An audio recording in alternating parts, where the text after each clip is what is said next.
Wednesday, April 24. Death and Loneliness. Someone once asked the question, what's the difference between humans and chickens in regard to the question of death? The answer is that, unlike chickens who die, we humans who die too know that we will die. Chickens don't.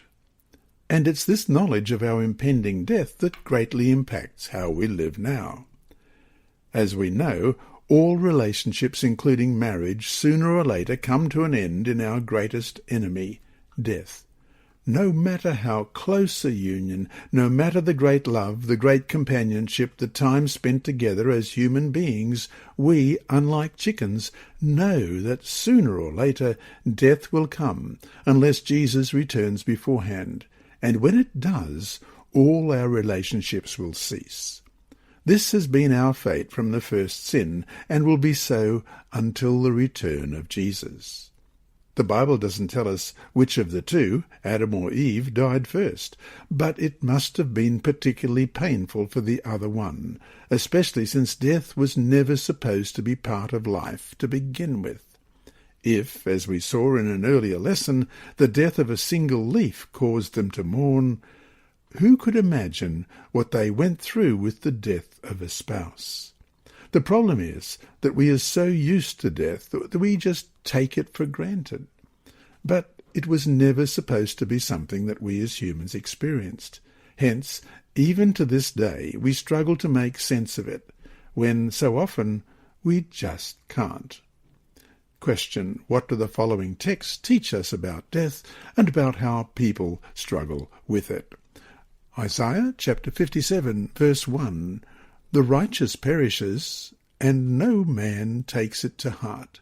Merciful men are taken away, while no one considers that the righteous is taken away from evil." Revelation 21, verse 4, "And God will wipe away every tear from their eyes. There shall be no more death, nor sorrow, nor crying. There shall be no more pain, for the former things have passed away." In 1 Thessalonians 4, verses 17 to 18, "Then we who are alive and remain shall be caught up together with them in the clouds to meet the Lord in the air.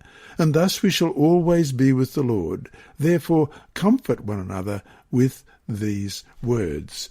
Matthew 5, verse 4, "Blessed are those who mourn, for they shall be comforted." 2 Samuel 18:33, "Then the king was deeply moved, and went up to the chamber over the gate, and wept. And as he went, he said thus, O my son Absalom, my son Absalom, if only I had died in your place. O Absalom, my son, my son." And Genesis 37, verse 34.